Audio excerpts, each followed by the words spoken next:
agradeço imensamente a oportunidade de estar num encontro como esse. Eu acho que é o primeiro encontro que eu participo, não teve de Belo Horizonte, mas o primeiro encontro em que a gente se propõe a pensar a obra do Marcuse, né? Eu já participei de vários eventos de teoria crítica, mas um encontro específico sobre esse autor é a primeira vez. Então estou muito contente, consegui entrar na última hora, graças à paciência da Natália e do Robespierre, né?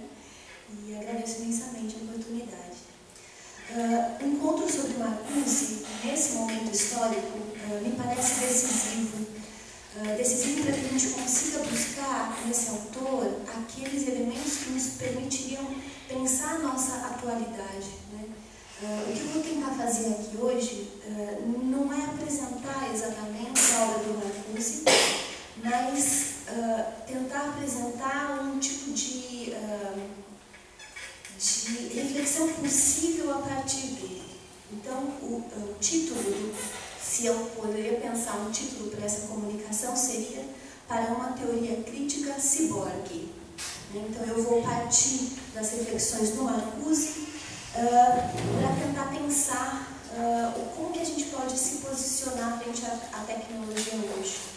Para isso, eu queria propor que nós abríssemos mão do ascetismo, do ressentimento, da nostalgia, que abríssemos mão também do nosso medo das coisas, da coisidade dura, fria, que nós abríssemos mão do medo do inorgânico, da morte, da finitude. Também que nós abríssemos mão do medo da mistura homem, coisa, máquina, orgânico, inorgânico, máquina, a textura do cyborg, né? Que nós abrimos mão desse medo prévio, dessa mistura homem-máquina, e de que nós adotássemos uma postura de estranho, do estranho, né? Essa aqui é uma ideia que eu estou puxando aqui do Freud, que seria a tentativa de assumir uma posição com Heimlich. O Heimlich é um conceito freudiano que tem a ver com o estranho, né? O estranho seria o momento em que as contradições aparecem de modo bloqueado. Não tem um positivo, não tem um negativo. Não tem um otimismo, não tem um pessimismo. O estranho, ele apresenta uma contradição que se faz vista e que a gente não sabe muito como se posicionar frente a ela. Por isso, eu gostaria de começar, então, propondo assumir o desafio que o professor Wolfgang Leomar nos trouxe para a palestra de abertura, quando ele fala que a obra do Marcuse tem uma especificidade, que tem a ver com a tentativa de buscar as tendências emancipatórias dentro da sociedade vigente. Isso significa que uma análise da tecnologia como dominação, ela pode ser parcial ou ficar com o pé quebrado se ela não percebe o quanto que essa dominação também traz os seus momentos emancipatórios. O desafio é conseguir olhar um olho no peixe e outro no gato, né? Você precisa olhar para esses dois momentos que estão ali internamente bloqueados. Nesse sentido, a minha sugestão é que a gente possa, então, produzir um novo tipo de linguagem sobre a tecnologia, né? Porque a linguagem produz o mundo. E se a gente quer um mundo melhor, eu vou tentar aqui produzir um tipo de linguagem, de discurso sobre a técnica, que nos permita tentar visualizar algumas tendências, ou algumas daquelas aparências que o professor falou, aquele charme, né? Aquele modo de aparecer que revela essas contradições. Para mim, a obra uma reflexão sobre o cyborg pode nos oferecer algum charme, né? Bom, nesse sentido, meu texto está dividido em 5 partes. Eu começo, meu texto não, né?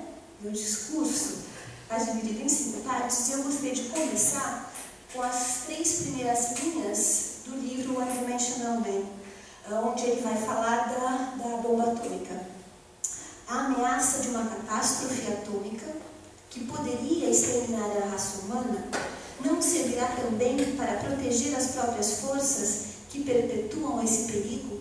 Essa frase é uma incógnita, essa pergunta, né? Quer dizer, será que a ameaça, o medo da bomba atômica não tem uma serventia para aquelas forças que produzem a bomba atômica? Né? Se a gente pensar, por exemplo, que o Projeto Manhattan foi desenvolvido pelo medo de que os nazistas lançassem a bomba atômica primeiro, ou essa ameaça da bomba atômica nazista, ela fomentou que os Estados Unidos também produzissem a bomba atômica, que Israel produzisse a bomba atômica, que a Índia produzisse a bomba atômica. Então, em nome dessa ameaça, né, olha a contradição que ele nos mostra, que é a estrutura do Unconventional Man. A ameaça que faz com que as próprias forças sobrevivam. Então, eu não vou fazer aqui um discurso de ameaça, um discurso de medo, mas um discurso que permita furar a tecnologia de dentro. Né? Só que seria ingenuidade não lembrar um pouco o que significou a bomba atômica. Eu vou tomar a bomba atômica como um acontecimento, no sentido que o Foucault utiliza para falar da Revolução Francesa. Não significa tomar a bomba atômica como um acontecimento, né? Ou Auschwitz, para Adorno, como um acontecimento. Significa observar como esse fenômeno, esse acontecimento, ele indica tendências passadas que estavam em desenvolvimento, permite entender o momento presente e permite pensar algumas tendências futuras. Um grande acontecimento histórico introduz um novo dentro da história que nos permite ver essas tendências que estavam em desenvolvimento, que acontecem e que vão impulsionar, né, a sua construção. Mas também gostaria de pensar a bomba atômica como um símbolo. Né? Um símbolo nesse sentido também, que nos permite, então, pensar, né?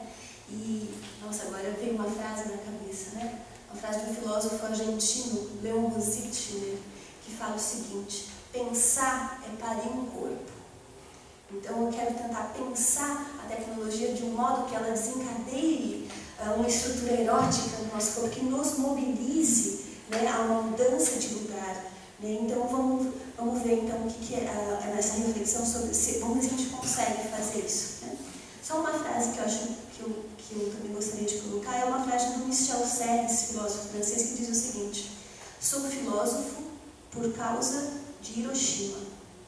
Eu acho que eu colocaria essa frase como uma epígrafe importante, né, junto com a frase do Leon Rosichner: pensar é parir um corpo. Bom, só para lembrar, então, eu gostaria de citar aqui para vocês algumas reflexões ou alguns medos que o Leo Szilard, né, que é um físico que participou da construção não. Leo Szilard era um cientista que no seu laboratório descobriu em 1933 que era possível liberar energia contida nos átomos. Né? Isso em 1933. Em dezembro de 1942, ele participou da construção do primeiro reator nuclear, que daria então início à era atômica. O Szilard, né, como é próprio da ciência contemporânea, há uma equipe, né, que participou dessa construção, e aí, junto, a referência, há um livro que se chama Os Homens do Fim do Mundo, que vai descrever a partir de cartas, de relatórios, como que foram esses impasses, como que os cientistas se posicionaram frente ao medo de suas próprias descobertas. Então, nesse momento, o Szilard diz: esse será um dia negro para a história. Né? Assim como Eugene Wiener, outro físico, né, que participou dessa construção, propõe que se faça uma prece em silêncio, torcendo para que os cientistas estivessem agindo certo. Então, os cientistas estão ali desencadeando um sentimento de culpa e de ansiedade, né? Empolgados com essa descoberta, mas com muito medo do que isso pode trazer como consequência.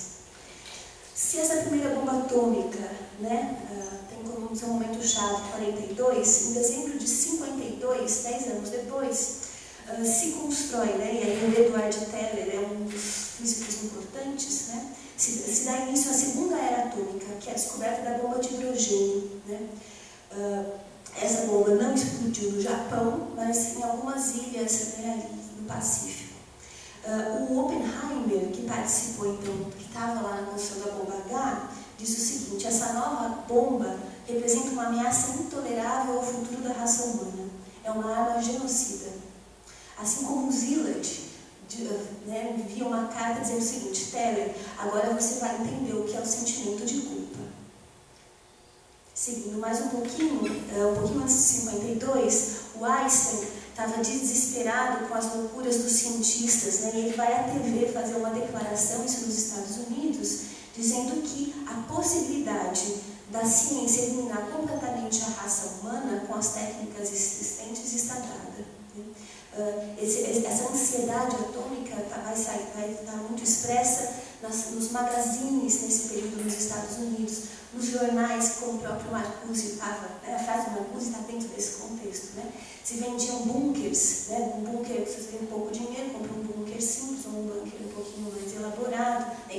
Isso entre um produto e outro, entre um papel higiênico e uma pasta de dente, você tinha a possibilidade de compra de bunkers.